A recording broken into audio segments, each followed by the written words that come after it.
This is the second lecture in Grammar and Mechanics, Chapter 2 for English 11 Semester 1 of Peyton Online Academy. This lesson deals with hyphens, dashes, and ellipses. Okay, so here's the idea, which apparently I didn't type.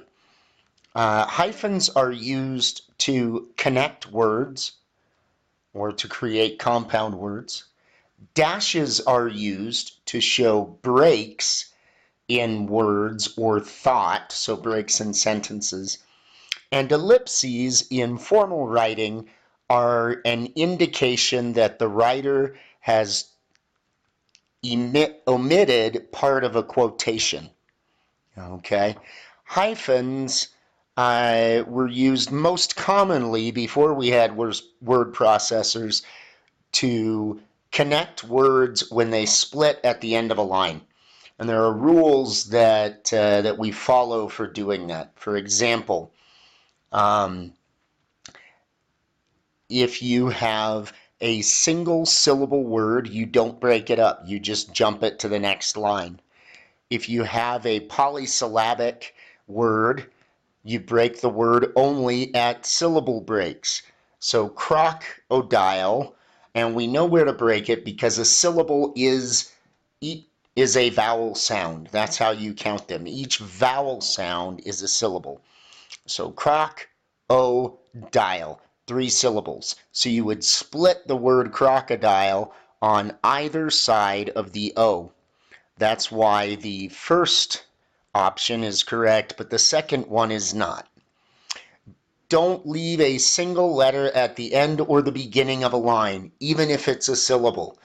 So icicle works, but I-sickle would not, because you don't leave the letter alone. Similarly, piano with a break between the I and the A is fine, but piano with a hyphen between the N and the O is not, because you don't leave one letter alone.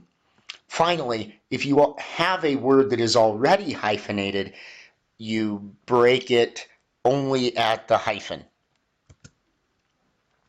Okay, here are the rules using hyphens that apply to us much more so. 99 times out of 100, you're going to have the hyphenation of a word at the end of a line taken care of by the word processor. The word processor will just bump the word to the next line. So these are the other uses of hyphens. Hyphens are used in compound numbers from 21 to 99. So anything from 21 to 29 and so on until you get to 99 is joined by a hyphen. And they give the examples in addition to 21 and 99 of 33, 48, and 65. You use hyphens if you're writing out a fraction. So if you're writing a fraction as words rather than using numerical notation, my modem is only 1/3 as fast as my dad's. And you notice that you have 1 hyphen third. Hyphens are used in certain compound nouns, great-grandmother and brother-in-law. You'll notice that the textbook does not bother to give you any kind of a pattern there. This is because, unfortunately, there really isn't much of a pattern. Any kind of in-law is hyphenated. Any kind of great family relationship is hyphenated. But beyond that, there are lots of hyphenated terms and words, and you just kind of have to get used to guessing what they are. Okay?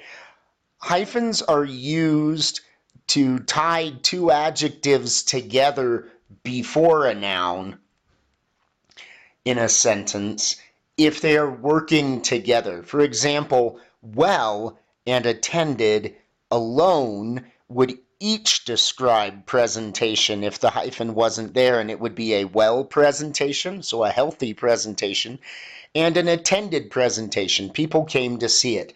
By hyphenating well and attended, the writer clarifies to the reader that what he means is not a well presentation or an attended presentation, but a well-attended presentation. And that new meaning, which comes from well and attended working together, is the one that is communicated. For whatever reason, compound adjectives that follow nouns are not hyphenated.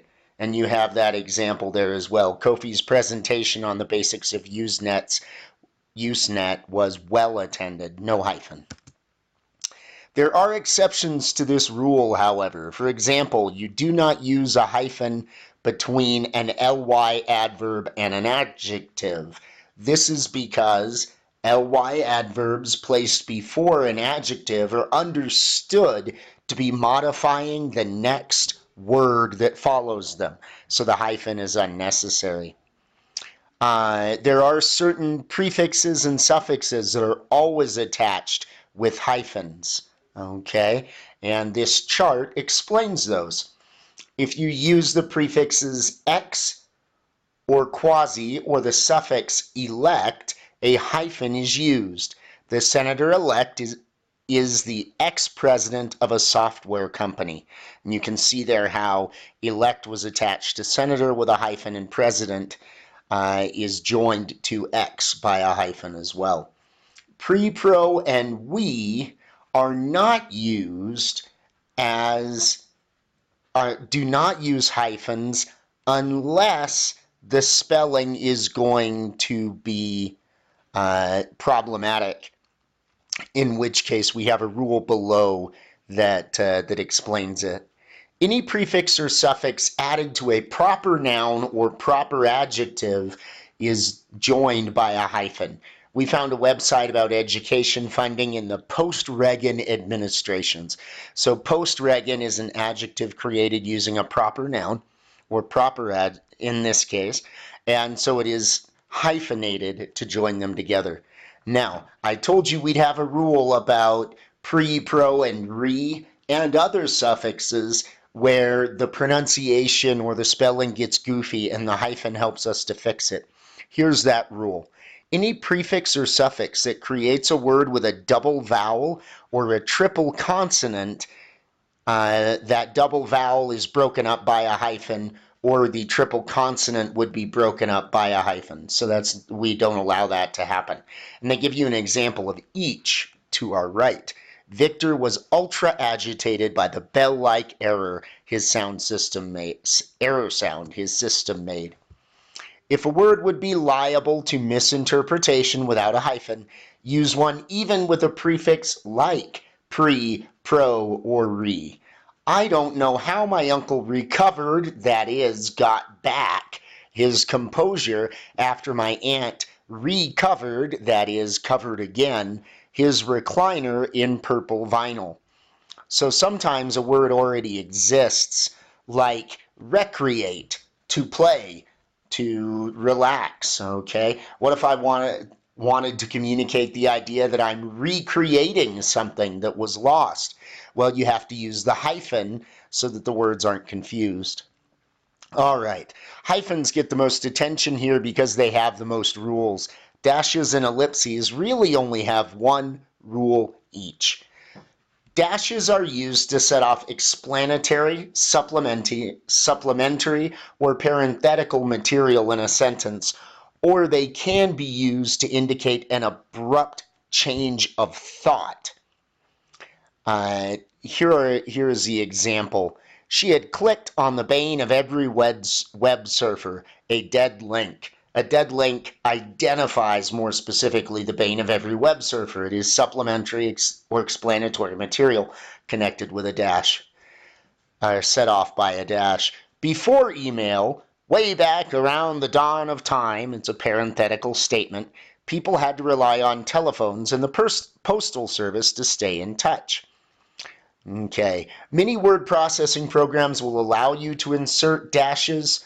The way you do it in Word, for example, is to hit the hyphen button twice. The hyphen button is the same button as the underscore and is between the 0 and the plus equals button on a QWERTY keyboard. Okay, and if you hit that twice and you get the spacing right, you will end up with what is called an M dash, which is the longer dash.